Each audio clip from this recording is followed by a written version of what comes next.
ஞானானந்தமயம் தேவம் நிர்மலஸ்படிகாகிருதிம் ஆதாரம் சர்வ வித்யானாம் ஹயக்ரீவம் பாஸ்மகே. நமஸ்காரம். புது வசந்தம் டிவி நேயர்களுக்கு அஸ்ட்ரோ கேஎஸ் ஐயங்காரின் பணிவான நமஸ்காரங்கள்.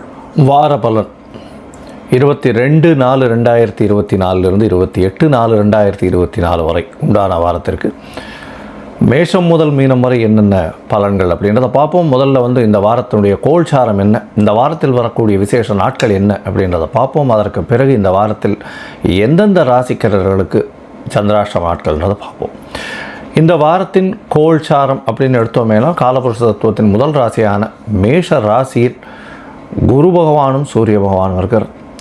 கன்னியில் கேதுவும், கும்பத்தில் சனி செவ்வாய், மீனத்தில் புதன் சுக்கிரன் மற்றும் ராகு, இந்த 3 கிரகங்கள்.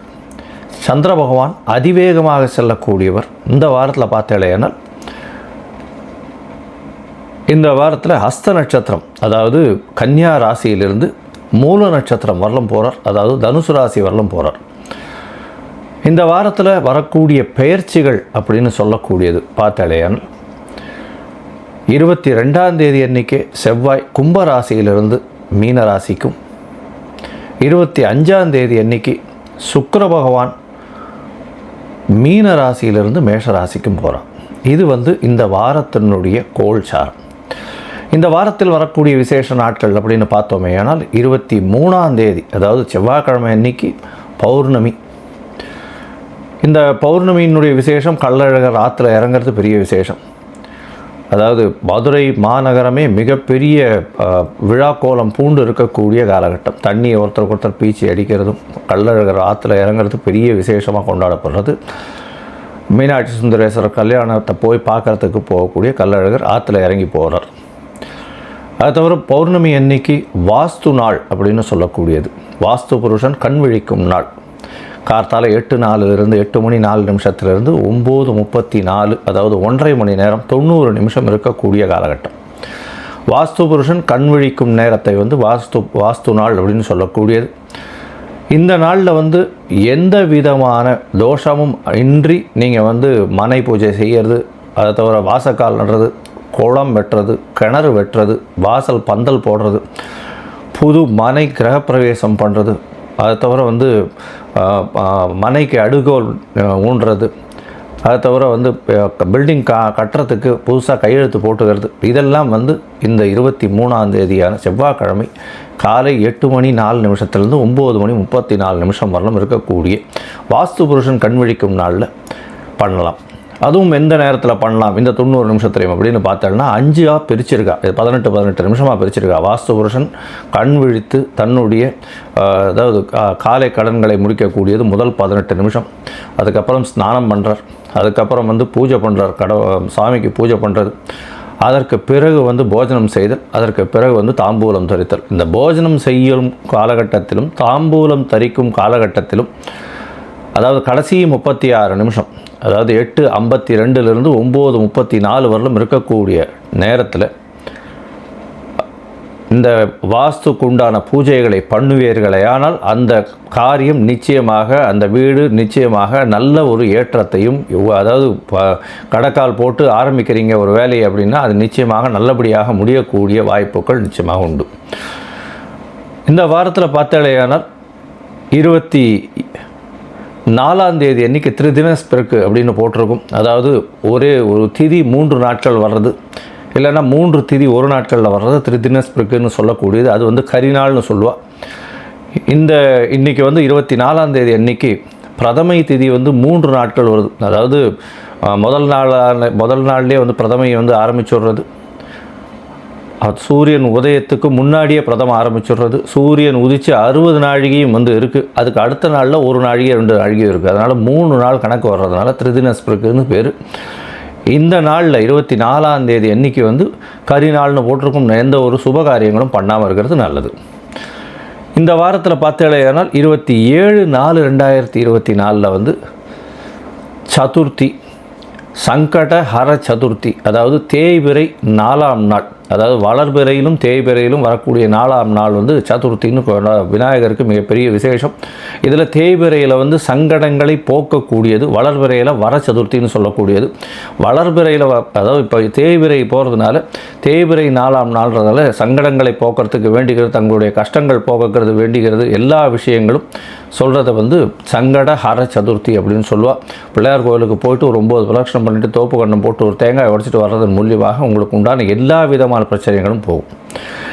28ஆம் தேதி அன்னைக்கு வராக ஜெயந்தி அப்படின்னு போட்டிருக்கும். இந்த வாரம் மொத்தமே பார்த்தாலேனால் நல்ல ஒரு ஏற்றத்தோடு செல்லக்கூடிய வாரம். இந்த வாரத்தில் சந்திராஷ்டம அதாவது ராசிகள் எதுன்னு பார்த்தோம்னா கும்பம், மீனம், மேஷம், ரிஷபம் இந்த 4 ராசிகளுக்கு சந்திராஷ்டம். சந்திராஷ்டமம்னா உங்களுடைய ராசிக்கு 8ஆம் இடத்தில் சந்திர பகவான் இருக்கக்கூடிய காலத்தை சந்திராஷ்டமம்னு சொல்கிறோம். மதிகாரகன் மறைந்து இருக்கக்கூடிய காலகட்டத்தில் தவறான முடிவுகள் எடுக்கக்கூடும். அதனால் முடிஞ்சவர்களும் எந்த ஒரு புதிய முடிவுகளும் எடுக்க வேண்டாம், வெளியூர் வழிமான பிரயாணங்கள் வேண்டாம்னு சொல்கிறோம். ஒருவேளை எடுக்க வேண்டிய கட்டாயத்தில் இருந்தால் சந்திர பகவானுக்கு உண்டான எளிய பரிகாரம் அப்படின்னு சொல்லக்கூடிய அருகில் இருக்கக்கூடிய நீர்நிலைகளில் போய் ஒரு 10 குடம் தண்ணி கொண்டு வந்து பிள்ளையார் கோவிலில் போய் கொட்டிட்டு வாங்க, பிள்ளையாருக்கு சேர்த்துட்டு வாங்க. அபிஷேகத்துக்கு நல்ல ஒரு ஏற்றமும் மாற்றமும் உங்களுக்கு வரும். இந்த வாரம் உங்களுக்கு இந்த அஸ்ட்ராலஜிக்கல் கன்சல்ட் தேவைப்பட்டதே ஆனால் நீங்கள் என்னுடைய மொபைல் நம்பர் கீழே ஸ்காலிங்கில் போயிட்டுருக்கோம். நீங்கள் எனக்கு ஃபோன் பண்ணுங்க. உங்களுடைய date, time, place of birth, name, உங்களுடைய பேரண்ட்ஸ் நேம் வந்து அனுப்பி வைங்க. என்னுடைய கட்டணம் என்னென்னு சொல்கிறேன். அதற்கு பிறகு உங்களுக்கு அப்பாயின்மெண்ட் தரேன். அதற்கு ஏற்ற மாதிரி நம்ம வந்து உங்களுடைய பிரச்சனைகள் என்னன்றதை பார்த்து, சந்தி இருக்கா, தசா சந்தி, நட்சத்திர சந்தி, லக்ன சந்தி ஏதாவது இருக்கான்றதையும் பார்த்துட்டு உங்களுடைய தசாபுக்தி அந்தரம் சூக்ஷ்மம் எப்படி இருக்குன்றதை பார்த்துட்டு இன்றைய கோல்சார பிரகாரம் என்னென்ன பலன்கள், எதனால் பிரச்சனைகள்ன்றதை பார்த்துட்டு எளிய பரிகாரம் என்ன அப்படின்றதையும் சொல்கிறேன். இப்போது மேஷம் முதல் மீனம் வரை 22/4/2024 28/4/2024 வரை உண்டான வாரத்திற்கு என்ன பலன்னு பார்க்கலாம். மேஷம், அஸ்வினி, பரணி, கிருத்திகை இந்த 3 நட்சத்திரம் 9 பாதங்களை கொண்ட ராசி. ராசியின் அதிபதி செவ்வாய் பகவான். இந்த வாரம் ஆரம்பிக்கும் பொழுதே ராசியின் அதிபதி உங்களுடைய ராசிக்கு 12ஆம் இடத்துல வந்துடுறார். கும்பத்திலிருந்து மீனத்துக்கு வந்துடுறார். பெரிய விசேஷம். இதில் என்ன விசேஷம் அப்படின்னா, உங்களுடைய ராசிநாதனும் 12ஆம் அதிபதினு சொல்லக்கூடிய குரு பகவானும் பரிவர்த்தனை யோகத்தில் இருக்கிறது பெரிய ஏற்றம். இதன் மூலியமாக ராசிநாதன் ஆட்சி பெற்று போயிருக்கக்கூடிய காலகட்டம். 12ஆம் இடத்துல இருக்கக்கூடிய ராசிநாதன் 12ஆம் இடத்தினுடைய அதிபதி உங்களுடைய ராசியில் பரிவர்த்தனை யோகம் பெற்று ஆட்சி பெற்று போயிருக்கக்கூடிய காலகட்டம். 5ஆம் அதிபதினு சொல்லக்கூடிய சூரியன் உச்சம் பெற்று உங்களுடைய ராசியிலே இருக்கிறது பெரிய விசேஷம். இந்த வாரம் பார்த்தாலேயானால் 9ஆம் அதிபதி உங்களுடைய ராசியிலேயே, 5ஆம் அதிபதி உங்களுடைய ராசியிலேயே பரிவர்த்தனை யோகத்தில் ஆட்சிநாதன் 1, 5, 9 உங்களுடைய ராசியின் கட்டுப்பாட்டிலே வர்றதுனால நீங்கள் நினைத்த காரியங்கள் அனைத்தும் வெற்றி பெறக்கூடிய வாய்ப்பு. எந்த ஒரு விஷயத்திலையும் வெற்றி நல்லபடியாக இருக்கும். உடல் நலத்தில் நல்ல ஒரு ஏற்றம் இருக்கக்கூடிய காலகட்டம். நீங்கள் நினைத்த விஷயங்களில் அடையக்கூடிய காலகட்டமாக இந்த வாரம் அமைய போகிறது. குழந்தை பிராப்தி ஏற்படக்கூடிய பாக்கியம் நிச்சயமாக உண்டு. திருமண பாக்கியம் நிச்சயமாக அமையக்கூடிய வாய்ப்புகள் நிச்சயமாக இருக்கும். உங்களுடைய ராசிக்கு பார்த்தாலேயானால் ராசியிலேயே சூரியனும் குருவும் இருக்குது. உங்களுடைய ராசிக்கு 6ஆம் இடத்துல வந்து கேது பகவான் இருக்கார். இதன் மூலியமாக 6ஆம் இடத்தில் கேது பகவான் இருக்கிறதுனால புதிய வேலை, புதிய தொழில் அமையக்கூடிய வாய்ப்புகள் நிச்சயமாக உண்டு. முயற்சிகள் எல்லாமே வெற்றி பெறும். சிறு சிறு தடங்களுக்கு பிறகு முயற்சிகளில் பெரிய ஏற்றம் கிடைக்கக்கூடிய காலகட்டம். உங்களுடைய ராசிக்கு 11ஆம் இடத்தில் சனி பகவான் இருக்கிறதுனால சனி பகவான் 11ஆம் இடத்தில் ஆட்சி பெற்று மூலத்திரிகோண வீட்டில் இருக்கிறது பெரிய விசேஷம். 10ஆம் அதிபதி 11ஆம் வீட்டில் இருக்கிறதுனால தொழில் செய்பவர்களுக்கெல்லாம் பெரிய ஏற்றம் கிடைக்கக்கூடிய காலகட்டம். 12ஆம் இடம் அதீத சுபத்துவம், அதாவது 4 கிரகங்கள் இருக்கக்கூடிய காலகட்டம். அதாவது செவ்வாய், புதன், சுக்கிரன் மற்றும் ராகு 4 கிரகங்கள் இருக்கக்கூடிய காலகட்டம். இதன் மூலியமாக பார்த்தோம்னா சுக்கிரன் உச்சம் பெற்று போயிருக்கார். இந்த வாரத்தில் சுக்கிர பகவான் உங்களுடைய ராசியிலேயே வந்து அதாவது 25ஆம் தேதி அன்னைக்கு வந்துடுறார். இதன் மூலியமாக 12ஆம் இடம் உச்சம், அதாவது 12ஆம் இடம் சுபத்துவம் அடையக்கூடிய காலகட்டமாக இந்த வாரம் அமைகிறது. உங்களுடைய ராசிக்கு வெளிநாடு, வெளியூர், வெளிமாநிலம் செல்லக்கூடிய பிராப்தம் உண்டாகும். அதுவும் வந்து இந்த மருத்துவ சம்பந்தத்தில் இருக்கிறவங்க, யூனிஃபார்ம் சர்வீசஸில் இருக்கிறவங்க, நெருப்பு சம்பந்தமாக வியாபாரம் செய்பவர்கள், அதை தவிர வந்து சமையல் கலை வல்லுநர்கள், இவர்களுக்கெல்லாம் பெரிய ஏற்றம் கிடைக்கக்கூடிய வாரமாக இந்த வாரம் அமைகிறது. இந்த வாரத்தில் பார்த்தோம்னா அதிவேகமாக செல்லக்கூடிய அதிவேகமாக செல்லக்கூடிய கிரகமான சந்திர பகவான் உங்களுடைய ராசிக்கு 4ஆம் அதிபதி 6ஆம் இடத்துல இந்த வாரத்தை ஆரம்பிக்கிறார். 22/4/2024 28/4/2024 வரலும் உண்டான வாரத்தில் 23ஆம் தேதி காலை ஒரு 9:45 10 மணி வரலும் உங்களுடைய ராசிக்கு 6ஆம் இடத்துல இருக்கார். கேதுவோடு சேர்ந்து சஞ்சாரம் சந்திர பகவானுக்கு சுபரனுடைய பார்வைன்னு சொல்லக்கூடியது, அதாவது சுக்கிரனுடைய பார்வை இருக்குது. நீச்சம் பெற்ற புத பகவான் நீச்சபங்க ராஜயோகம் அடைகிறதுனால வேலையின் மூலியமாக வெளிநாடு போகக்கூடிய, உத்தியோகத்தின் மூலியமாக வெளிநாடு போகக்கூடிய பாக்கியம் நிச்சயமாக கிடைக்கும்.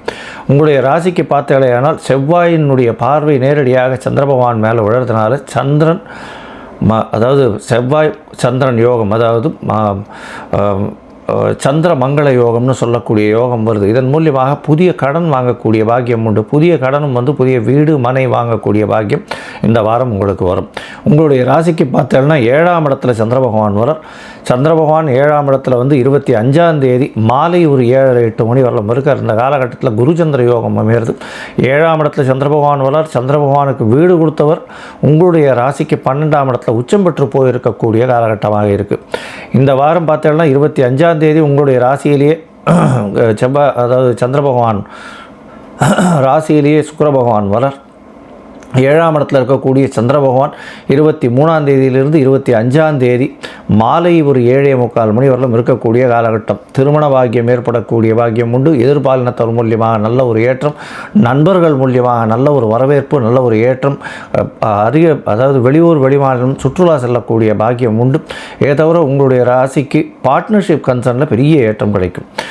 உங்களுடைய ராசிக்கு 8ஆம் இடத்துல சந்திர பகவான் போகிறார். அதாவது 25ஆம் தேதியிலிருந்து 28ஆம் தேதி அதிகாலை ஒரு 3:45 4 மணி வரலும் இருக்கக்கூடிய காலகட்டம். இந்த காலகட்டத்தில் பார்த்தாலேயானால் சந்திராஷ்டம காலமாக இருக்குது.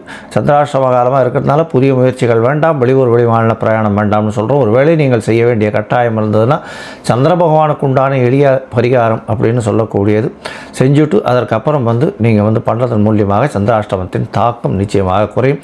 8ஆம் இடத்தில் சந்திர பகவான் மறையிறதுனால நிச்சயமான ஒரு பெரிய ஏற்றம் நிச்சயமாக கிடைக்கும். இருந்தாலும் யாருக்கும் ஜாமீன் கையெழுத்து போட வேண்டாம், தேவையற்ற விஷயங்களில் தலையிட வேண்டாம். உங்களுடைய ராசிக்கு 9ஆம் இடத்துல சந்திர பகவான் போகிறார். அது இந்த வாரத்தில் 28ஆம் தேதி கார்த்தாலிருந்து 30ஆம் தேதி வரலும் 30ஆம் தேதி கார்த்தால ஒரு 10 மணி வரலும் இருக்கக்கூடிய காலகட்டம். இதன் மூலியமாக பார்த்தாலேயானால் நல்ல ஒரு ஏற்றம் கிடைக்கும். குருவின் பார்வை இருக்கிறதுனால குருச்சந்திர யோகம் அமையிறது. தாயின் உடல்நிலையில் நல்ல ஏற்றம் இருக்கும். தந்தையின் உடல்நிலையில் நல்ல ஒரு ஏற்றம் இருக்கக்கூடிய காலகட்டம். படிக்கக்கூடிய மாணவர்கள் வெளியூர் வெளிமாநிலம் செல்லக்கூடிய பாக்கியம் நிச்சயமாக உண்டு. இந்த வாரம் பார்த்தாலேயானால் நீங்கள் அருகில் இருக்கக்கூடிய முருகப்பெருமான் கோவிலில் போய் அங்கே ஒரு எலுமிச்சம்பழ மாலை போட்டு வர்றதன் மூலியமாக நல்ல ஒரு ஏற்றமும் மாற்றமும் நிச்சயமாக உங்களுக்கு வரும்.